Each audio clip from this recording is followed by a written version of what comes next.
জানেন কি, অশুভ শক্তিকে আপনারা নিজের অজান্তেই নিজেরাই ডাকছেন। আপনাদের কয়েকটা ছোট ছোট অভ্যাসের দ্বারাই অশুভ শক্তিকে আপনারা নিজেরাই ডাকছেন।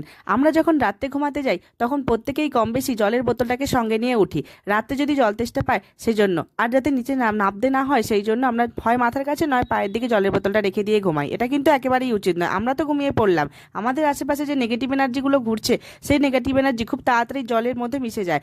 আর সেই জল যখন আমরা রাত্রে ঘুম থেকে উঠে খাই তখন কিন্তু সেই নেগেটিভ এনার্জি আমাদের শরীরে প্রবেশ করে। তাই মাথার কাছে জলের বোতল না রেখে একটু দূরে জলের বোতলটা রাখবেন।